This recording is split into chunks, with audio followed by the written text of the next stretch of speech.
Fala, família do Agro, tudo bem com vocês? Vamos começar mais um episódio do AgriProsa Podcast. Aqui sempre tem entrevistas fantásticas com pessoas incríveis. Temos também o canal AgriProsa no YouTube. Que tal dar uma passadinha por lá e assistir as entrevistas que você ouve por aqui? E se você achar que vale a pena, vai lá, se inscreve no canal. O like eu tenho certeza que você vai deixar por lá, né? E se você conhecer alguém que possa se interessar por algum dos assuntos dos vídeos, então compartilha. Simbora então para mais um AgriProsa Podcast. Antes de começar a nossa entrevista de hoje, eu vou trazer o recado do nosso patrocinador aqui no AgriProsa Podcast. Você está procurando a fazenda dos seus sonhos ou o lugar ideal para expandir os seus negócios no campo? A Rural Urbano Imóveis é a sua melhor escolha em todo o Brasil.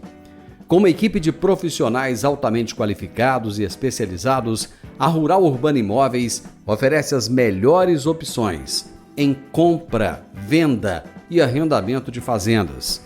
Aqui, cada cliente recebe suporte personalizado para encontrar a propriedade perfeita, com toda a segurança e eficiência que você merece. Não perca mais tempo. Contate hoje mesmo a Rural Urbano Imóveis pelo WhatsApp 64 992 48 27 94 e dê o primeiro passo em direção ao sucesso no agronegócio. Rural Urbano Imóveis, conectando você ao futuro do campo. Esse ano de 2023 foi um ano em que eu falei muito de pecuária. Eu trouxe muitos convidados aqui para tratar desse assunto pecuária, porque a pecuária ela assumiu uma importância e um protagonismo muito grande, e até em função do avanço da agricultura sobre áreas de pecuária também. E nós vamos terminar esse ano de 2023 falando de pecuária. Eu vou entrevistar hoje Hamilton Nascimento, que é engenheiro agrônomo, é mestre e doutor em zootecnia com área de concentração em forragicultura e pastagem. O Hamilton é pesquisador também do CTC comigo. E nós vamos falar a respeito do Programa Nacional de Conversão de Pastagens Degradadas. Meu amigo, mas terminar o ano com você, te falar, bom demais, viu? Como é que você tá? Eu estou muito bem, Divino, e fico sempre muito feliz e satisfeito de poder colaborar com você e participar desse programa que é o programa que traz as melhores informações e atualizadas a respeito do agro. Você fala assim pra mim, aí eu fico todo inchado. E aí eu... Pronto, acabou. Ganhei meu 2024.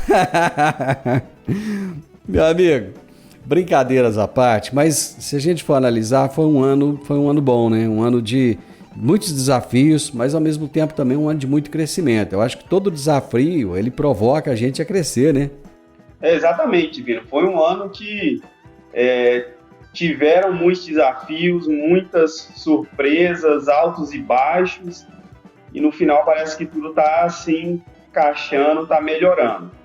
E aquela história, são nas grandes guerras que são encontrados os grandes homens, os grandes guerreiros, né? Então, em anos difíceis, é onde as melhores empresas conseguem se destacar.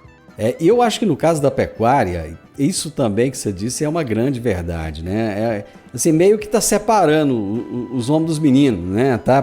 Ou você profissionaliza ou você está fora. Quer dizer, chegou um ponto que há muito tempo que já vem se falando nisso, mas agora parece que chegou nesse ponto de convergência, né? Exatamente, Vino. Há um tempo a gente já tem observado essa tendência. Acho que há mais de 5 anos os grandes consultores da área tem falado isso nos eventos, tem batido nisso, e que, olha, quem não se tecnificar na pecuária nos próximos anos vai ter que sair da atividade, e é isso que a gente tem observado, porque a margem ela só tem estreitado, né? Não dá mais para viver aquela pecuária da década de 70, 80, que era realizada de forma extensiva, e mesmo assim dava retorno econômico. O custo de produção era muito menor, o desafio era menor, então a margem ela era muito maior. A valorização da terra ela era menor também. Hoje tem aumento do custo de insumos, de máquinas, mão de obra, a valorização da terra ela é muito maior. Então há uma demanda, uma necessidade de que os sistemas sejam mais produtivos e mais eficientes para serem viáveis. E na pecuária esse desafio é cada dia maior. Ô Hamilton, no último dia 6 de dezembro, lá no iniciozinho do mês, o governo federal instituiu um programa, que ele chama de Programa Nacional de Conversão de Pastagens Degradadas em Sistemas de Produção Agropecuários e Florestais Sustentáveis. É um nome gigante, né? E ele criou, inclusive, um comitê gestor interministerial, são vários ministérios que estão envolvidos nisso aí.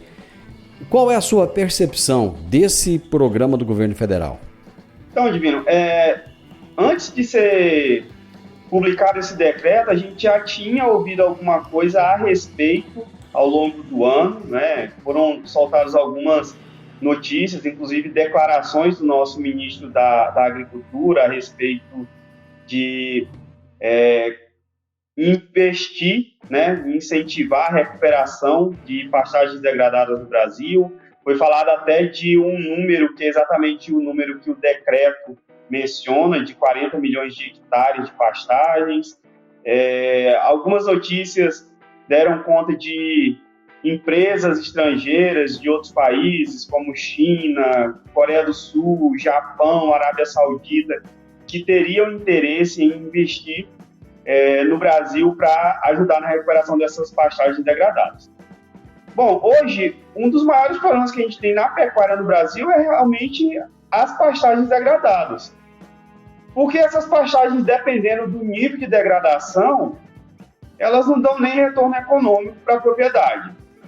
E assim, é fato que nós conseguimos aumentar a nossa produtividade pecuária sem aumentar a área e que as nossas áreas de pastagens elas estão sendo subutilizadas. Para você ter uma ideia, hoje a gente tem aproximadamente 153 milhões de hectares no Brasil e um rebanho de aproximadamente 212 milhões de cabeças, que dá aí aproximadamente 1,3 cabeças por hectare, que é uma lotação bem baixa. Então, facilmente a gente consegue levar isso pelo menos para 2,5 a 3, sem ter que aumentar a área. Então, as nossas áreas elas são mal utilizadas. E o sentimento que eu tenho, Divino, é sempre que eu, principalmente aqui na região, estado de Goiás, algumas das terras mais nobres do país, algumas das terras mais valorizadas, e você não precisa ir longe, não é só no norte, nordeste, nas regiões mais extremas do país, que a gente encontra situações de pastagens degradadas. Se você pegar daqui para Rio Verde e Jataí, algumas das terras mais nobres do estado, você encontra pastagem degradada. Se você pegar daqui Rio Verde a Goiânia, você encontra pastagem degradada. Dentro da cidade de Rio Verde, você encontra pastagem degradada. Então, assim, há uma necessidade de profissionalizar a pecuária e de melhorar a eficiência produtiva. Até porque a gente tem que lembrar que a fazenda é uma empresa. Então, a empresa pecuária, para que ela seja eficiente, ela precisa produzir bem. E a melhor forma de aumentar produção e reduzir custo é o pasto. O pasto é a principal fonte de alimento dos nossos rebanhos. Para você ter uma ideia, desses 212 milhões de cabeças, mais de 95% é criado exclusivamente em regime de pastejo. No ano passado, a gente teve cerca de 7,6 milhões de cabeças confinadas, né? Então, isso representa muito pouco em relação ao total. Isso mostra para a gente a importância das pastagens do nosso sistema de produção pecuário e para o agronegócio em si.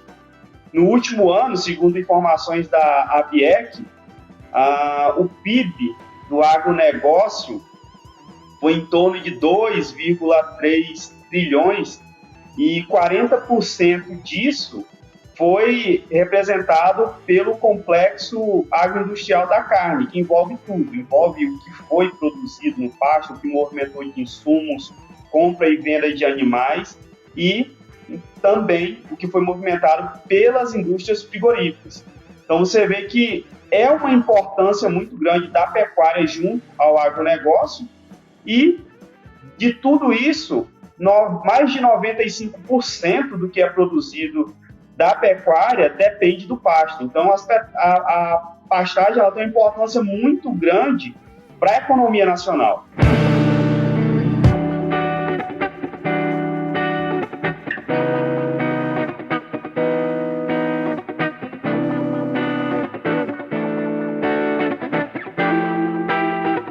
Hoje estou entrevistando o Hamilton Nascimento a respeito do Programa Nacional de Conversão de Pastagens Degradadas. O que é possível fazer para aumentar essa taxa de lotação? Você falou aí de dobrar, pelo menos, né? No curto prazo, sem fazer muita coisa. O que é possível fazer para dobrar esse número que hoje é tão pequeno? Diversas práticas podem ser utilizadas, né, que vão proporcionar melhoria na condição de pastagem, aumentando a produção de pasto e aumentando assim a capacidade de suporte. E a gente tem mais alimento e alimento de qualidade para os animais. Entre essas práticas, qualquer melhoria que a gente faça na pastagem que possa proporcionar alguma melhoria na condição do pasto, qualquer benfeitoria que a gente fizer, isso já pode ser considerado algum nível de intensificação. Então, às vezes, o fato de você dividir o pasto em áreas menores já vai permitir um melhor manejo do pastejo.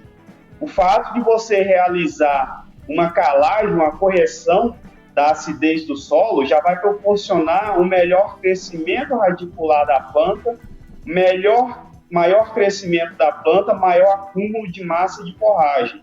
Fazer adubações, não precisa fazer adubações com altos níveis de fertilizantes, mas fazer uma adubação que proporcione melhoria das condições químicas do solo, que consequentemente vai proporcionar aumento na produção da forragem, isso aí já vai melhorar também a condição do pasto, vai proporcionar para a gente condições para aumentar a lotação do pasto.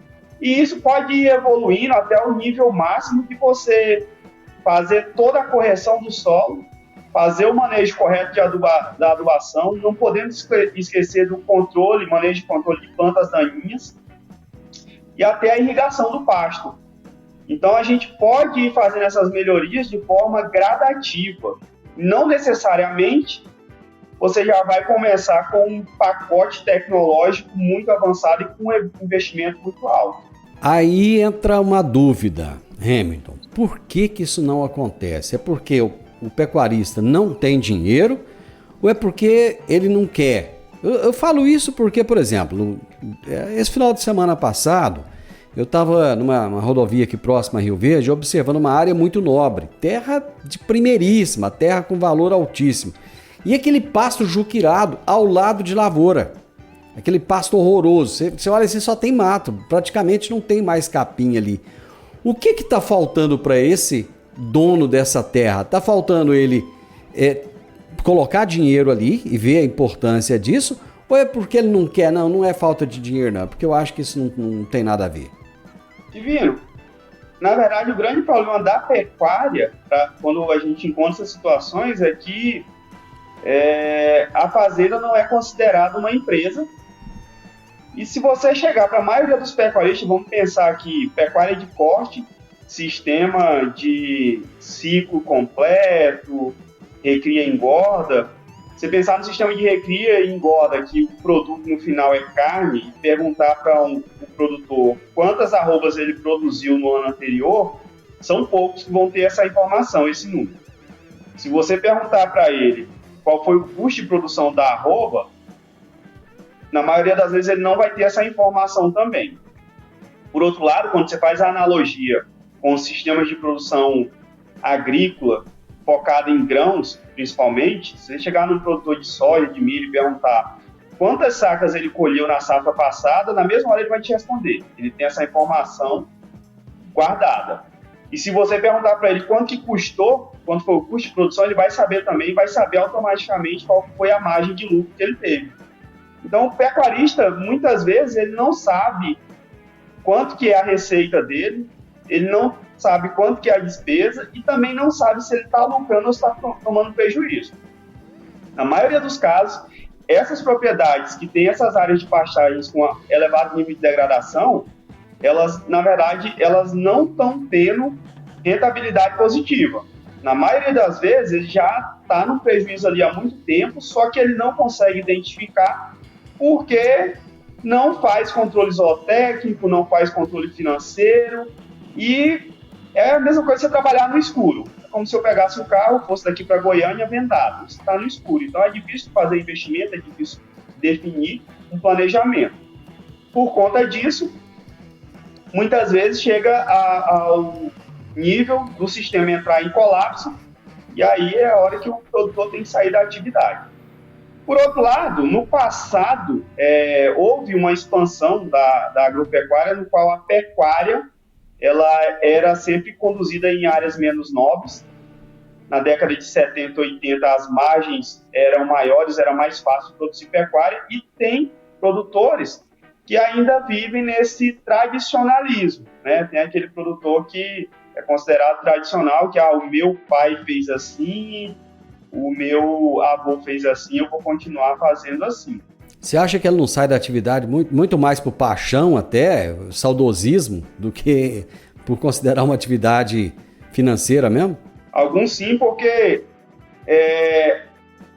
a atividade, assim como qualquer outra, a pecuária não vai ser diferente. Ela tem que pagar a conta, né, Divino? Você tem que produzir para pagar a conta no final do ano, no final do mês. Você tem que pagar funcionário, tem que pagar maquinário, tem que pagar o colégio dos filhos, tem que trocar de carro, tem que fazer uma viagem com a família. Então, o sistema ele tem que ser rentável. E algumas vezes também, Divino, existem algumas dessas situações, dessas propriedades nas quais a gente encontra essa situação de vastas áreas de pastagem degradada, e o produtor ele não tem a pecuária como atividade principal.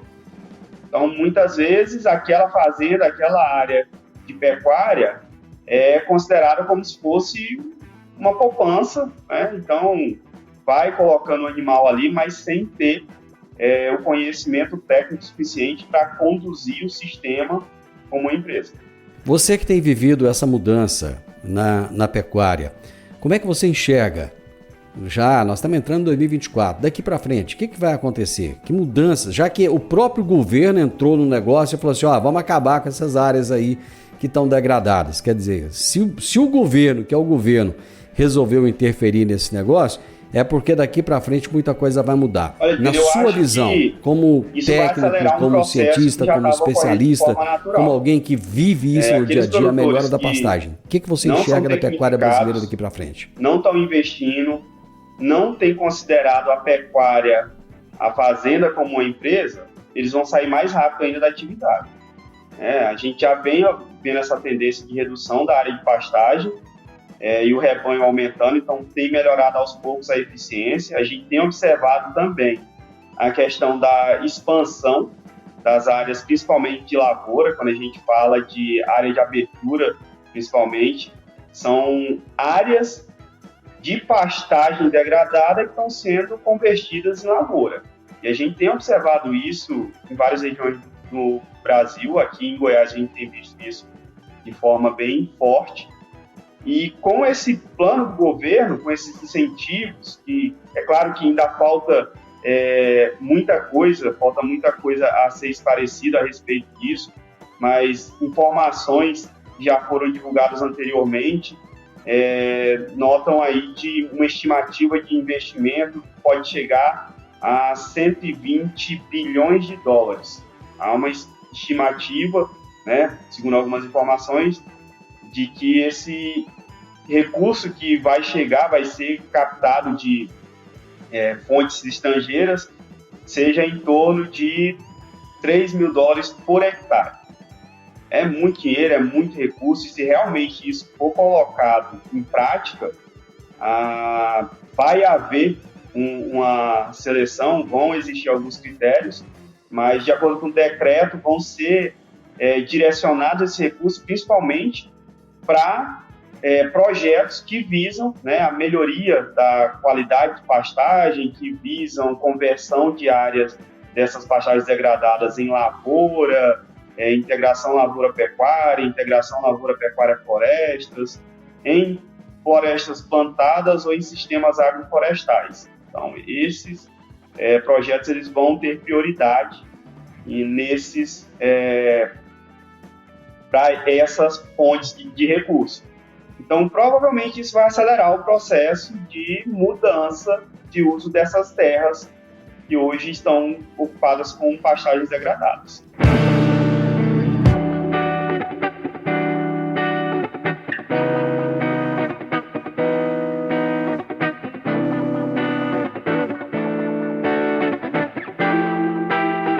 O governo entrou nessa parada aí, viu, do Programa Nacional de Conversão de Pastagens Degradadas. Ele quer melhorar a qualidade das pastagens ou então vai transformar tudo isso em agricultura.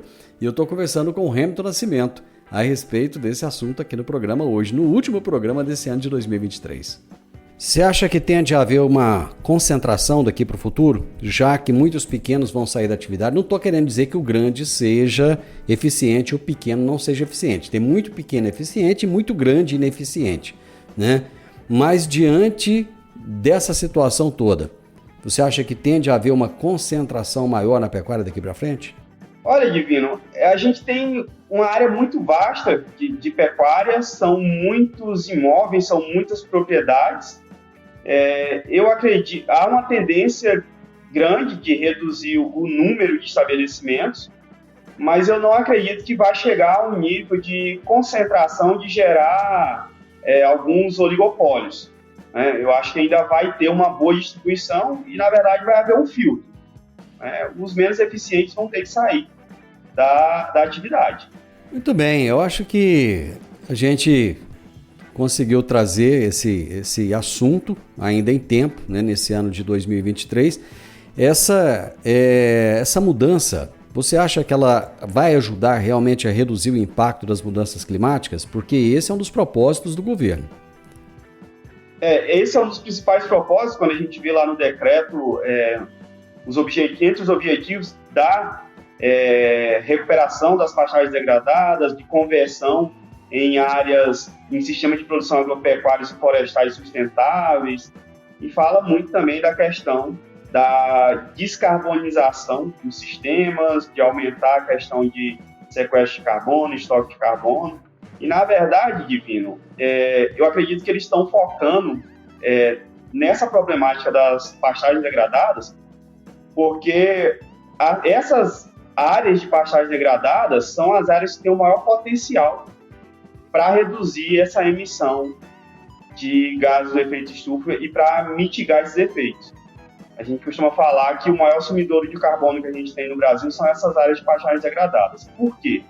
Hoje elas estão em uma situação de emissão e não de sequestro, porque quase não tem vegetação, alta lotação. São áreas descobertas, é isso? Isso. E a partir do momento que você faz uma intervenção nessas áreas e melhora a condição, dá condições para o pasto crescer, vai ter um crescimento da parte aérea, vai ter um crescimento radicular, você consegue aumentar a lotação, reduzir, tem um efeito poupa-terra, né? Você vai reduzir o tamanho de área necessária para produzir, e com isso você consegue estocar mais carbono no solo. Então, facilmente, fazendo pequenas intervenções, você consegue aumentar a capacidade desse sistema e sequestrar carbono atmosférico. Isso é diferente quando você compara, por exemplo, um sistema que já está com alto nível tecnológico, já é eficiente, e você quer aumentar ainda mais essa eficiência. Sistemas que já têm alto teor de matéria orgânica, como de pastagem degradada, à medida que você vai realizando essas melhorias, você vai tendo incrementos. Você vai tirando do balanço negativo e entrando no balanço positivo. Então, conclusão, apesar da pecuária perder muitas áreas para a agricultura, o nosso rebanho pode até aumentar, porque a gente vai aumentar a eficiência. Seria isso? Pode até aumentar, mas não necessariamente vai perder muita área para a agricultura. Porque como o decreto fala que essas áreas elas podem ser convertidas em lavoura ou modelos de integração, pastagens melhoradas, desde que focada em projetos de intensificação, e aí as outras opções seriam floresta plantada e agrofloresta, provavelmente vai reduzir um pouco a área de pastagem, mas a gente também tem uma expectativa de ter uma melhoria de uma parte dessas áreas de pastagens. Eu não acredito que toda essa área vai ser convertida em área de grãos, que seria um aumento muito grande da nossa área de grãos. E eu acredito que isso pode gerar um estímulo para a melhoria das áreas de pastagem, recuperando essas pastagens e mantendo na atividade pecuária. Ponto de vista interessante esse seu. Hamilton, muito obrigado. Nós chegamos ao final, meu amigo. O Réveillon está batendo na nossa porta já, né? Hoje é sexta-feira e te desejo um ano de 2024 maravilhoso, que você possa continuar fazendo esse trabalho fantástico à frente lá no CTC. Muito obrigado pela companhia que você me deu aqui em várias entrevistas nesse ano. E vamos em 2024 conversar muito mais ainda, tá? Eu espero que você traga boas notícias da pecuária sempre aqui pra gente. Muito obrigado, viu? Divino, eu que agradeço. Para mim é uma grande honra poder fechar o ano, a última sexta-feira do ano, falando com o maior comunicador do agro, falando de um tema novo, né? E poder contribuir, né, com os seus conteúdos, contribuir com o agronegócio, contribuir com os nossos pecuaristas, tentar ajudar a difundir um pouco de informação e tecnologia. Muito obrigado e também desejo para você, né, que 2024 seja um ano incrível, de grandes projetos e que você continue, né, fazendo esse trabalho maravilhoso que você faz de prestação de serviço para a comunidade do agro. Muito obrigado, meu amigo. Um abraço. Grande abraço, Divino. Eu termino o ano com o sentimento de dever cumprido, de trazer para vocês aqui mais de 250 entrevistas ao longo desse ano de 2023. Somente nesse ano de 2023 foram cerca de 280 e poucas entrevistas. Cada pessoa fantástica que passou por aqui. Muito obrigado por vocês terem estado comigo aqui nesse ano de 2023, com os meus convidados. Muito obrigado pela audiência, muito obrigado por tudo que vocês me proporcionaram. Eu espero, no ano de 2024, estar à altura de, mais uma vez, levar a minha voz para o agronegócio. Hoje eu conversei com Hamilton Nascimento, engenheiro agrônomo, mestre e doutor em zootecnia, com área de concentração em forragicultura e pastagem, e pesquisador do CTC comigo. E nós falamos a respeito do Programa Nacional de Conversão de Pastagens Degradadas. O podcast Agro e Prosa tem o objetivo de falar do agronegócio de forma fácil, simples e descomplicada. Diariamente conversamos com os maiores atores do agro e abordamos os mais diversos assuntos de interesse de produtores rurais, técnicos, pesquisadores, profissionais da área e simpatizantes do agronegócio. Se você gosta do nosso podcast, então você pode nos ajudar. É muito simples. Basta seguir-nos nas principais plataformas de streaming e também no YouTube. Se você deixar um gostei, compartilhar os episódios e deixar um comentário, já vai nos ajudar muito a dar relevância tanto ao podcast quanto ao canal. E o mais importante de tudo, nos siga para receber notificações de novos vídeos e episódios. Um grande abraço para você e até a nossa próxima prosa.